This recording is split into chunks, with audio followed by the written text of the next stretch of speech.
Pencemaran sampah di pantai merupakan salah satu masalah lingkungan yang sangat serius dan terus memburuk dari waktu ke waktu. Pantai sebagai batas antara daratan dan laut menjadi wilayah yang sangat rentan terhadap penumpukan sampah, baik yang berasal dari aktivitas manusia maupun dari laut. Sampah-sampah ini berasal dari berbagai sumber, seperti wisatawan yang membuang sampah sembarangan, limbah rumah tangga yang tidak terkelola dengan baik, hingga limbah industri yang mengalir melalui sungai dan akhirnya bermuara ke laut.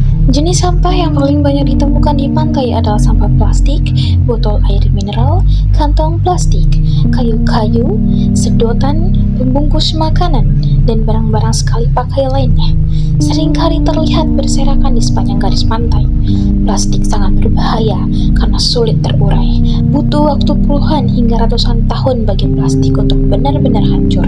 Dan selama waktu itu, ia bisa terurai menjadi mikroplastik yang mencemari air laut, serta masuk ke dalam rantai makanan organisme laut. Jadi, pencemaran sampah di pantai bukan hanya persoalan estetika, tetapi menyangkut kelestarian lingkungan, keberlanjutan ekonomi, dan kesehatan manusia. Jika tidak ditangani secara serius, dampaknya bisa merugikan tidak hanya untuk generasi saat ini, tetapi juga untuk anak cucu kita di masa depan. Oleh karena itu, marilah kita bersama-sama menjaga kebersihan pantai, karena laut yang bersih adalah tanggung jawab kita bersama.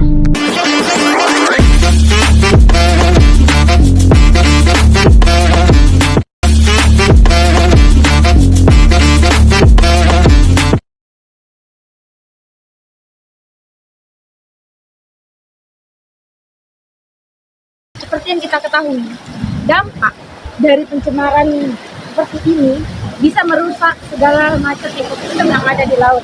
Bahkan bukan ekosistem di laut saja, tapi mata pencarian masyarakat di sini juga menjadi imbasnya. Nah, contohnya ini, jika tidak bisa, ini itu tidak bisa diuraikan, itu menjadi makanan. Ikan-ikan di sana mengiranya itu sebagai sumber makanan yang nantinya akan membuat mereka merasa ini makanan dan mereka akan memakannya. Nah, sehingga dampaknya mereka ke ekosistem di laut menjadi berimbas ke lautnya. Bukan hanya itu, mereka juga akan bekas-bekas penjaring atau segala macam yang ada di sampah-sampah di laut, mereka juga akan menjadi pemicu utama dan dampak utama bagi kehidupan yang ada di laut, seperti terjerat jaring nelayan, terus mikroba plastik yang mereka ambil, yang mereka makan itu akan menjadi salah satu makanan yang tidak bisa terurai dan membuat mereka mati.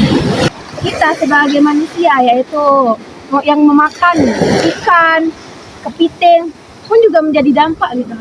Jadi sayangilah alam kita. Ayo jalan.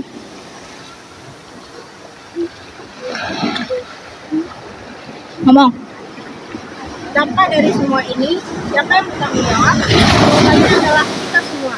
Kurangnya pentingnya buang sampah pada tempatnya, serta sistem pengelolaan sampah yang kurang optimal adalah penyebab utama dari semua masalah ini. Apakah ada tempat atau RT di sini? Siapkah tempat ini? Sangat-sangat kotor.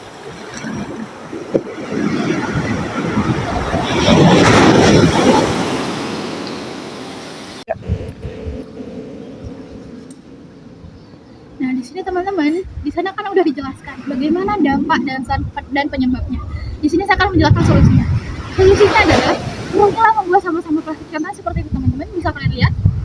Di sini banyak sekali bahan-bahan plastik yang instan, yaitu di mana ada kayu-kayu, ada obat-obatan, dan juga ada pembuangan sampah-sampah seperti sampah plastik, sampah bekas sepatu atau segala macam. Nah, solusinya itu kita harus sadar bagaimana cara kita untuk tidak membuang sampah di sembarangan, terutama di area pantai. Contohnya seperti bagaimana masyarakat untuk menanggulangi, untuk menanggapi semua yang ada di sini. Mari jaga laut kita karena laut adalah masa depan kita.